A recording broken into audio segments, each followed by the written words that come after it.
Hello students, welcome to copy Kitab. आज हम करेंगे इलस्ट्रेशन नंबर 2। इसमें हमें क्या करना है, डेप्रिसिएशन कैलकुलेट करना है और फिर हमें ये भी कैलकुलेट करना है कि वो डेप्रिसिएशन का रेट क्या है। ठीक है, तो एक कंपनी दी हुई है गिरी एंटरप्राइजेज, वो एक मशीन परचेज करती है 1,80,000 की। डेप्रिसिएशन में आपको डेट्स बहुत इंपॉर्टेंट है, वो ध्यान रखनी है, क्योंकि जब आप 1 साल का डेप्रिसिएशन लगाएंगे तो कितने टाइम के लिए लगाएंगे उसके लिए आपको पता होना चाहिए कि वो एसेट हमारे फर्म में कब आया। ठीक है, तो यहाँ पे बताया कि 1 अप्रैल 2024 को गिरी एंटरप्राइज परचेज करती है एक मशीनरी जिसकी वैल्यू है 1,80,000। ठीक है, फिर कंपनी क्या करती है, 30,000 उसकी इंस्टॉलेशन पे खर्च करती है, तो 30,000 आप इसमें ऐड करेंगे तो टोटल हो गया 2,10,000। मतलब आपकी जो एसेट की कॉस्ट है वो कितनी है, 2,10,000। ठीक है, ये है आपकी फाइनल कॉस्ट ऑफ एसेट कि ये एसेट आपको 2,10,000 का पड़ा। ठीक है, उसकी एस्टिमेटेड यूज़फुल लाइफ दी हुई है। एस्टिमेटेड यूज़फुल लाइफ एसेट की है 5 ईयर्स, मतलब ये एसेट 5 साल तक ही चलेगा। ठीक है, उसके बाद ही ख़राब हो जाएगा और जब हम इसे बेचेंगे तो इसकी रियलाइजेबल वैल्यू वो होगी 10,000। ठीक है, आज ये मशीनरी 2,10,000 के में पड़ी है, लेकिन 5 साल इसे यूज़ करने के बाद इसकी जो वैल्यू बचेगी वो होगी सिर्फ 10,000। ठीक है, तो हमारे पास क्या गिवन है, इसकी स्क्रैप वैल्यू, इसे स्क्रैप वैल्यू भी कहते हैं हम, जितने में वो बिकेगी। ठीक है, क्योंकि मशीन फिर ये स्क्रैप में जाएगी, एक तरीके से वेस्ट ही हो जाएगी। ठीक है, determine the amount of annual depreciation and rate of depreciation.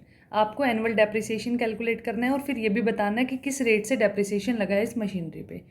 तो एनुअल डेप्रिसिएशन निकालने के लिए आपको एक फॉर्मूला पता होना चाहिए, वो है annual depreciation equal to cost of asset, जितने में आपने वो एसेट खरीदा, मतलब उसकी फाइनल वैल्यू, इंस्टॉलेशन वगैरह सब इंक्लूडेड करके। ठीक है, माइनस स्क्रैप वैल्यू, जितने में वो बिकेगा लास्ट में, divide by number of years of estimated useful life.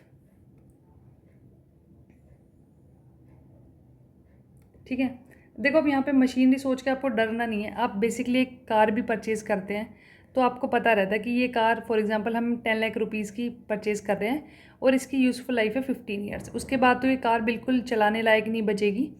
ठीक है, तो हम इसे बेच देंगे, तो बेचेंगे तो आपको पता है कि मिनिमम सा अमाउंट मिलता है जब आप, जो एक तरीके से उसकी स्क्रैप वैल्यू है। ठीक है, जब वो कार एक तरीके से कबाड़ में चली जाएगी।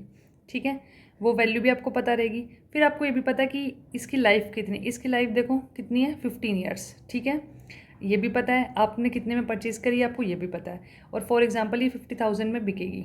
ठीक है, तो ये फॉर्मूला निकाल के आप अपनी कार की भी वैल्यू निकाल सकते हैं कि आपकी कार की हर साल कितनी वैल्यू डेप्रिशिएट हो रही है। ठीक है, इसी तरीके से हम इस क्वेश्चन में वैल्यू पुट करेंगे। हमारा कॉस्ट ऑफ एसेट है 2,10,000, स्क्रैप वैल्यू गिवन है 10,000, तो मैंने 2,10,000 में से 10,000 माइनस कर दिया और number of estimated useful life given है 5। ठीक है, तो 2,10,000 में से 10,000 आप माइनस करेंगे तो आपके पास बचेगा 2 लाख। 2 लाख को आप 5 से डिवाइड करेंगे तो आपके पास आएगा 40,000। तो ये जो 40,000 है ये है आपका एनुअल डेप्रिसिएशन, मतलब 1 साल में आपकी मशीन की वैल्यू जो कम हो रही है वो 40,000 कम हो रही है। ठीक है, समझ में आ गया। अब हमें निकालना है रेट ऑफ डेप्रिसिएशन भी इस क्वेश्चन में। तो रेट ऑफ डेप्रिसिएशन के लिए आपका फॉर्मूला लिखना है, rate of depreciation equal to depreciation जो भी 1 साल में हमारा लगा है अपॉन कॉस्ट ऑफ एसेट। ठीक है, इनटू 100। तो यहाँ पे डेप्रिसिएशन मेरे पास है 40,000, एसेट की कॉस्ट है मेरे पास 2 लाख।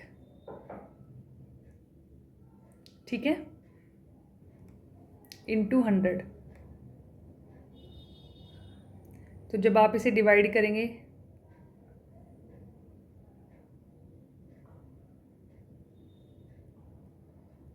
तो आपके पास निकल के आएगा 20%।